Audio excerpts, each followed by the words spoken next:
Olá pessoal, o vídeo de hoje não é bem uma dica para roteirista, para escrever roteiro, mas é mais para você que quer ser roteirista conhecer quais são as funções que estão presentes dentro da produção de um filme. Na verdade é para saber quem é seu chefe, para quem que o roteirista deve explicações ou para quem ele vai reclamar se o diretor estiver fazendo alguma coisa que ele não previu no roteiro ou mudando demais o roteiro. Ou então, você não pode reclamar de jeito nenhum. É isso mesmo. Existe uma certa hierarquia, uma certa não, na verdade, uma hierarquia muito rígida dentro da indústria do cinema, que você que quer ser roteirista tem que conhecer. Então, fique comigo até o final, que nós vamos falar hoje das funções que fazem parte da indústria do cinema. Então, pessoal, para a gente conhecer um pouco as funções que fazem parte aí da indústria do cinema nos Estados Unidos, aqui no Brasil também, eu preparei um material para vocês. Preparei esse slide aí para a gente poder acompanhar, porque realmente são muitas informações, a gente precisa ter um pouquinho de paciência e também visualizando fica melhor.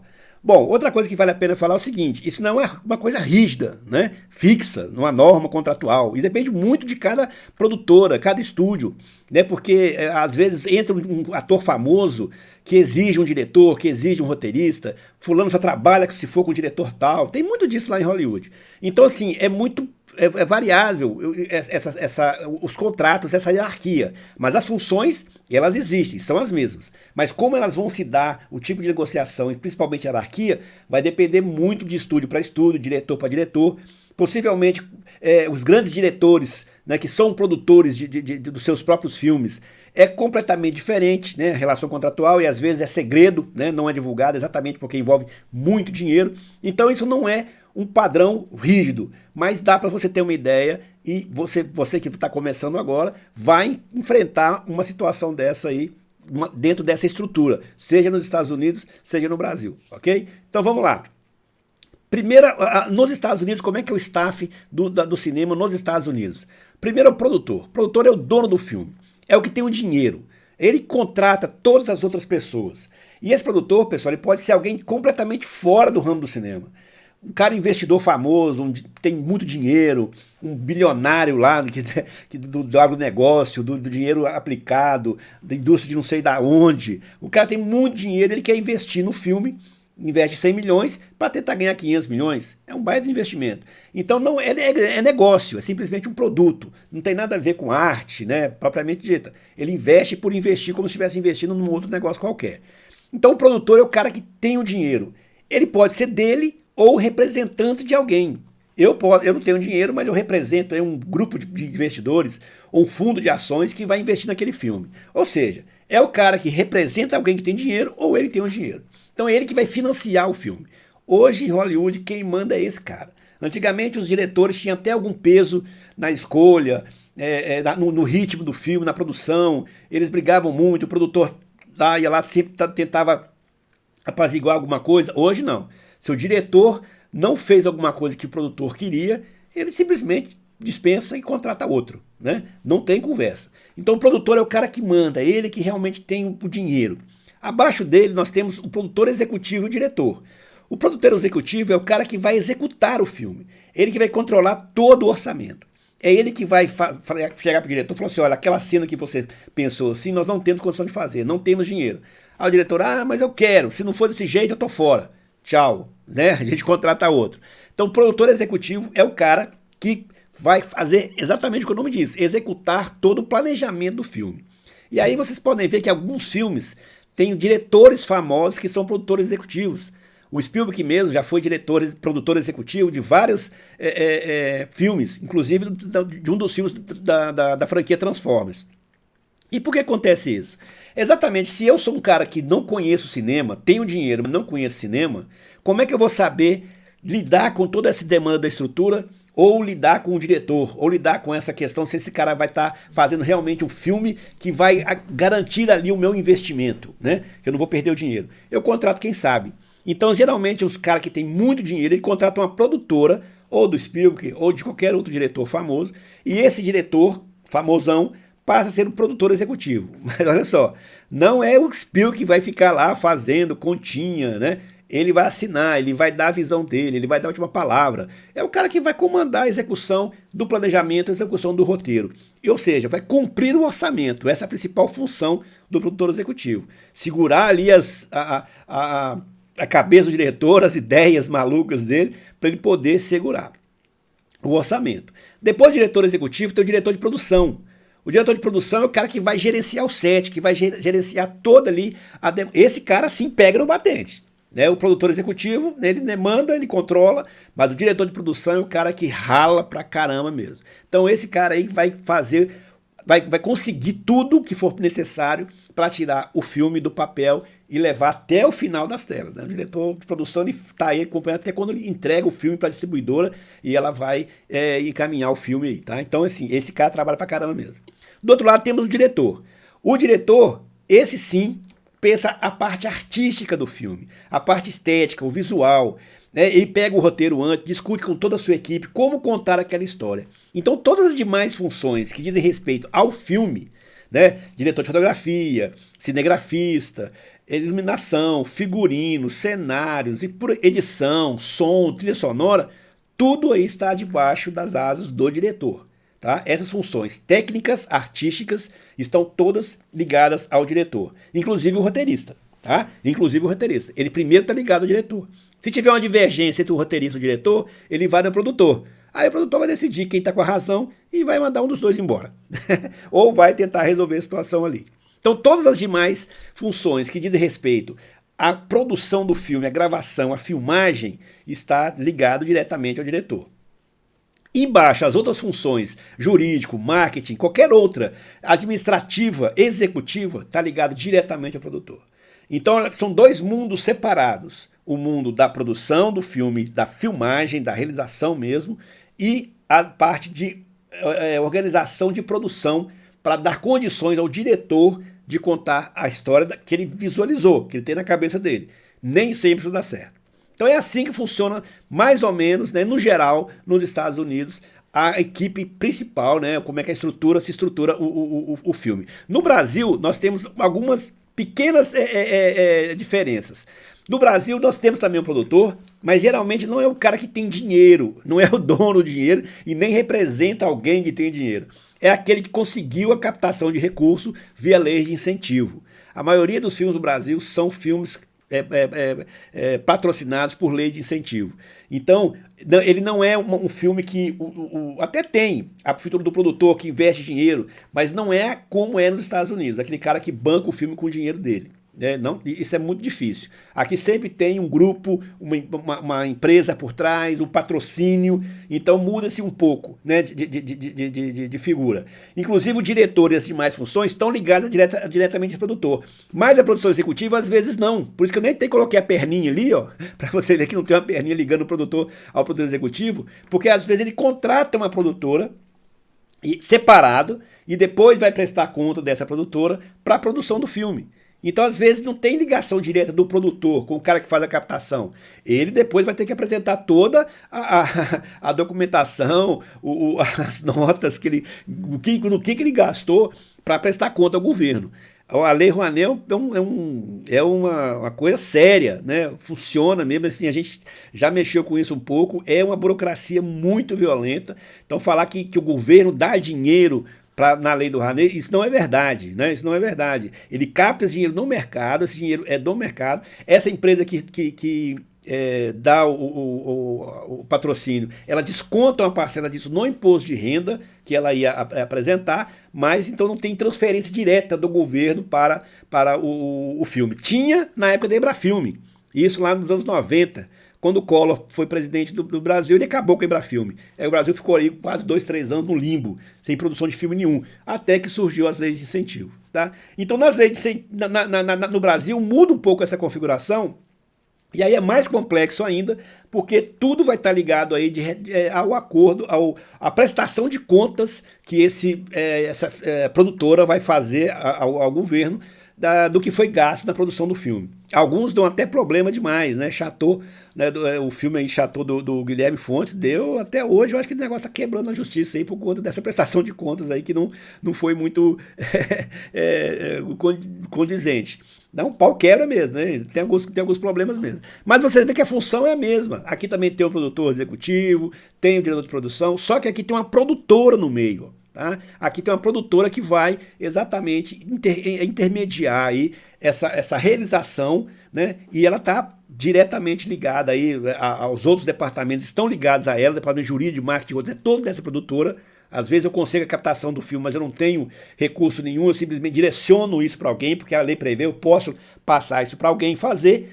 Então fica aí um emaranhado ainda mais difícil, não é tão direto e objetivo como é nos Estados Unidos. Mas as funções são as mesmas, você vai ver que você também vai encontrar com isso. Quem continua sendo a pessoa responsável e que vai dar o aval no seu roteiro ou na compra do direito do seu roteiro é o produtor. Tá? Hoje você não fala mais com o diretor, né? O diretor ele não mexe mais com essa parte financeira, burocrática. Quem faz isso é só o produtor. Lá no início do cinema, né, o cara era diretor, produtor, era tudo, né? Charlie Chaplin, por exemplo, fazia os filmes, dirigia, produzia, né? Então assim, mas isso não existe mais, né? Você trata diretamente com o produtor do filme. Isso no cinema, pessoal, porque na televisão nós também temos uma diferença, tá? E também tem diferença dos Estados Unidos para o Brasil em relação às funções na televisão. Se você for produzir série para televisão aí, por exemplo, é completamente diferente, tá? Como é que é a produção lá nos Estados Unidos?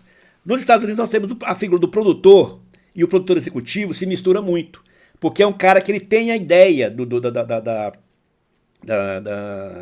da série, por exemplo, ele apresenta para um estúdio, esse estúdio banca a produção dele, ainda mais essas sitcoms, que é tudo feito dentro de cenáriozinho, né? Friends, por exemplo, Two and a Half Men, The Big Bang Theory, são séries dentro de estúdios, tudo feito na Warner.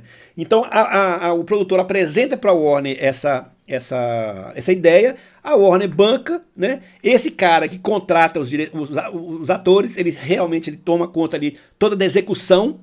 Ele, ao mesmo tempo, é o diretor também, porque ele decide como é que vai, tem pressão de ator.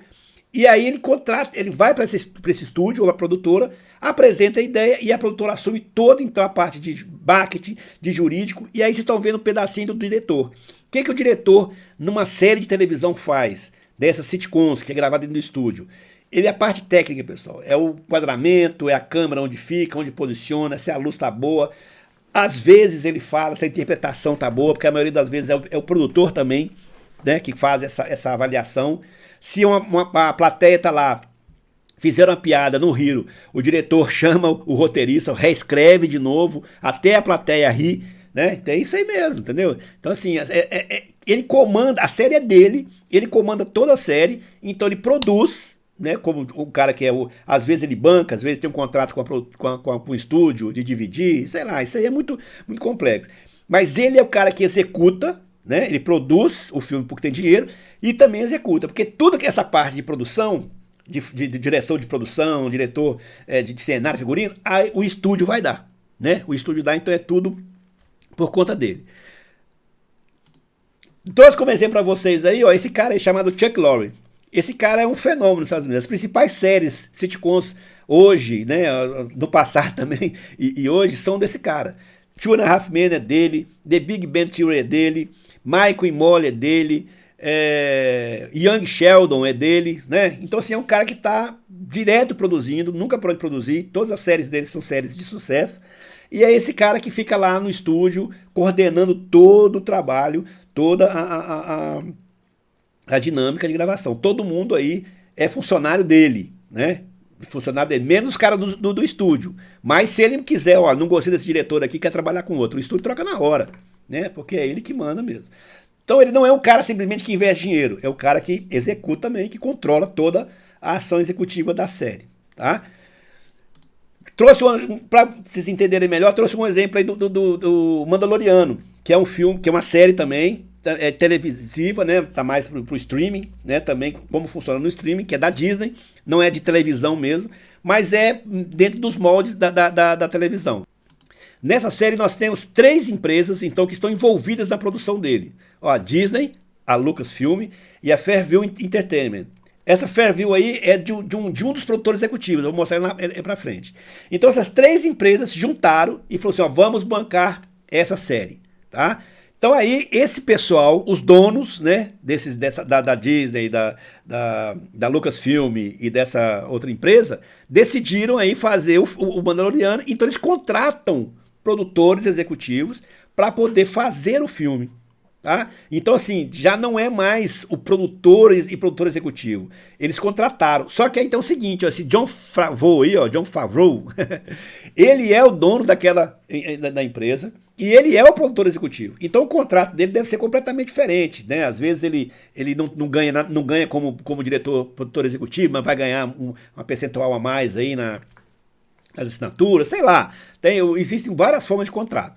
Esse Dave Filoni é o cara que ele trouxe para produzir esse filme, né? Essa série. E a Kathleen Kennedy também, que acho que essa mulher produz filme desde 5 anos de idade. Se você pegar os filmes do Spielberg lá, Caçadores da Arca Perdida, essa mulher já estava lá, né? Dos anos 80. E essa mulher é um fenômeno. Ela trabalha na Disney, ela é alta executiva da Disney, né? Então eles é que mandam na série toda. Aí eles mandam mesmo, entendeu? E aí eles contratam diretores para poder fazer a direção dos episódios. Só que aí é uma diferença dos sitcoms, que é gravado dentro do estúdio. Aí é tipo cinema mesmo. O cara controla toda a interpretação do ator, todo o set de gravação, né? É cinema. A gente está falando quase que de cinema, estrutura cinematográfica para televisão, para streaming. Tá? Então eles contrataram os diretores. Tem mais um produtor aí, que são 4 na série, mas eu não coloquei porque ele não é tão conhecido. Esses 3 aí são mais conhecidos e são os caras que mandam mesmo na produção executiva. Então, esses 3 produtores, né, que são 3 manda-chuvas aí, são contratados pelas 3 empresas para garantir a estética do filme. Eles é que contratam o diretor. Se o diretor não fizer o que eles querem, eles mandam o diretor embora. Tanto que na série Mandaloriano e várias outras séries, cada episódio é dirigido por um diretor diferente. Até isso eles fazem. Não sei se é para criar uma dinâmica diferente, não entendi ainda qual o objetivo disso. A série do Obi-Wan Kenobi foi uma diretora só, a Deborah Shaw. Mas no Mandaloriano, principalmente na segunda temporada, cada episódio foi um diretor. House of Cards fez isso também na Netflix. Cada episódio, um diretor diferente. E algumas séries também, né, até por conta de contrato, como eu falei, por exemplo, que o Chuck Lorre contrata o diretor para poder fazer a direção técnica, porque ele conhece a televisão. Mas vai que tem um produtor lá que não conhece muito, não se sente seguro. Ele contrata um diretor para fazer a direção. A série Friends, por exemplo, o personagem do Ross, né, o ator que fazia o Ross, ele foi diretor de vários episódios. Tá bom. Ele foi diretor de vários episódios. Então, assim, depende muito de contrato, tá? Depende muito da situação. Agora, no Brasil é um pouco diferente essa questão de ter produção para televisão. Ou para, né, aqui a gente não tem o streaming nosso, né? Tem a Globoplay, mas não é separado da estrutura da própria Globo. Então, como é que funciona a produção na televisão aqui no Brasil? Você tem o produtor executivo, né? Que aí é um funcionário da emissora, né? Ou eu posso ter um programa terceirizado, né? Eu posso simplesmente comprar o espaço ou fazer uma parceria com a emissora. Então aí eu sou o produtor, eu vou lá, compro o espaço, levo o programa pronto, é totalmente diferente, eu crio com a produtora, ou eu apresento a ideia e vou fazer uma parceria com a emissora, isso é um pouco mais raro, mas em vez do estúdio, lá eu tenho uma emissora de televisão por trás que vai me dar todos esses funcionários também. O diretor de marketing, jurídico e todas as outras funções. Tá? Então quem produz, na verdade, na televisão, são os funcionários da emissora. Então nós não temos aquela figura do produtor do dinheiro que simplesmente chega lá e produz a série inteira, que vai para a Globoplay, por exemplo. Né? Nós temos muitas séries que são produzidas com lei de incentivo que depois vão para a emissora, que depois vão para a Globo, que depois vai para qualquer outra emissora de televisão do país. Acontece demais. Então aí já é um outro tipo de contrato. Tá? Mas é diferente do que acontece nos Estados Unidos. A figura do produtor, daquele cara que banca, o manda-chuva geral, que tem o dinheirão, nós não temos aqui no Brasil na televisão. Aqui o produtor executivo é o cara que executa. Quem produz, quem é o dono do dinheiro, quem é o dono do capital, quem é o dono das condições de viabilizar aquela produção, é a emissora de televisão. É ela que faz isso. Muitas vezes é ela que faz a captação, é ela que proporciona para o diretor, para o núcleo, né, aquele núcleo de novela, como fazer a filmagem. Entenderam, pessoal? Assim, é um pouco complexo, porque depende muito de contrato, depende muito de como você vai fazer aí assinar para quem você vai vender, mas você tem que entender o seguinte, que existe uma hierarquia hoje no cinema, né, principalmente no streaming também agora, você vai lidar com Netflix, com a HBO, vender espaço para o seu roteiro para essas emissoras, você vai lidar com essa estrutura. Um produtor que vai ser o seu diretor, o seu chefe imediato, né? E a parte técnica artística você vai discutir com o diretor, mas quem realmente comanda toda aquela estrutura é o diretor, é o produtor do filme, ou o produtor da série, ou o produtor do filme para a televisão, do teu teleplay. Né? Nós temos o screenplay para cinema e o teleplay para televisão. E aí pro streaming não tem o nome ainda. Né? Ainda não estamos entrando aí numa área muito complexa ainda, que é o que é o streaming. Né? Se ele é televisão, se ele é cinema, se ele não é nenhum dos dois. Tem uma discussão danada sobre isso aí. Quem sabe um dia a gente conversa sobre isso aqui no canal. Espero que você tenha gostado. Qualquer dúvida, qualquer informação, qualquer coisa que você sabe diferente daquilo que eu falei, por favor, deixe aí nos comentários, deixe aí o seu comentário para a gente poder discutir e aprender junto. É assim que a gente vai construindo e passando o conhecimento. Para você que é novo ou que não é tão novo no canal, mas ainda não assinou, compartilhou, deu seu like, eu espero que você vá lá, dê um joinha lá, porque isso ajuda muito a gente, tá bom? Até o próximo vídeo, pessoal. Tchau.